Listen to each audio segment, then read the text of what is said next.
nom du président de l'Assemblée nationale, le professeur Vital Kamerhe, à mission officielle en dehors du pays, le deuxième vice-président Christophe Mbosoko Diapwanga a reçu le mardi 26 novembre dans son cabinet de travail une délégation du rapporteur spécial des Nations Unies sur les droits des personnes déplacées, conduite par les coordonnateurs humanitaires Bruno Le Marquis, accompagné du président de la Commission des droits de l'homme de la Chambre basse du Parlement Boris Mboukou et de quelques élus de la province de l'Ituri et du Nord Kivu. Christophe Mbosoko Dia a échangé avec ses hôtes sur la protection et la sécurisation de personnes déplacées de la République démocratique du Congo. L'Assemblée nationale, qui doit élaborer des textes pour la protection des déplacés internes, le deuxième vice-président de cette institution a estimé que l'accompagnement de ces experts des Nations Unies sera d'une importance capitale pour la Chambre basse du Parlement. C'est au nom du président de l'Assemblée nationale que j'ai eu l'honneur de recevoir la délégation de la porteuse spéciale des Nations Unies chargée des déplacés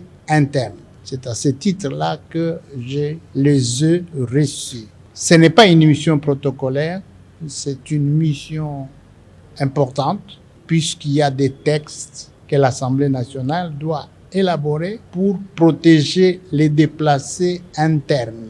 Alors, ils sont des spécialistes des Nations Unies. Ils veulent, en fait, aider l'Assemblée nationale à pouvoir adopter des textes de loi et également à collaborer avec l'Assemblée nationale sur des questions de personnes déplacées en République démocratique du Congo. De son côté, le coordonnateur humanitaire Bruno Le Marquis a souligné que la situation des déplacements en RDC est une deuxième plus grande crise en Afrique. C'est la première fois qu'une rapporteuse spéciale visite la RDC depuis 2009.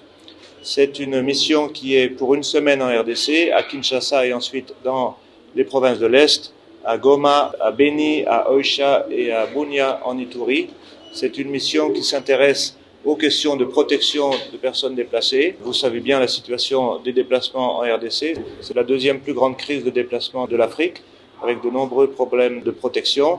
Ça regarde aussi aux législations en République démocratique du Congo par rapport aux personnes déplacées internes, notamment par rapport à ce qu'on appelle la domestication de la Convention de Kampala.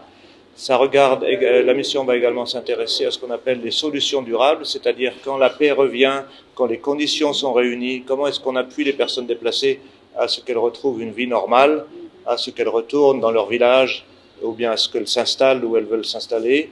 Donc toutes ces questions sont très très importantes pour la République démocratique du Congo.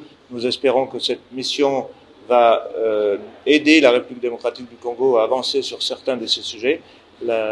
Toute cette expertise est à la disposition de la République démocratique du Congo, y compris de l'Assemblée nationale, pour avancer sur certains textes de loi, certaines politiques, certaines stratégies. Il faut souligner que le nombre de déplacés internes, particulièrement dans la partie est de la RDC, est estimé à environ 7 millions de personnes. Ces échanges entre le deuxième vice-président de l'Assemblée nationale et la délégation du rapporteur spécial des Nations Unies est une suite logique de l'entretien que le président de l'Assemblée nationale, le professeur Vital Kamerhe, avait eu au mois de juillet avec la représentante du Haut Commissariat des Nations Unies pour les réfugiés en République démocratique du Congo.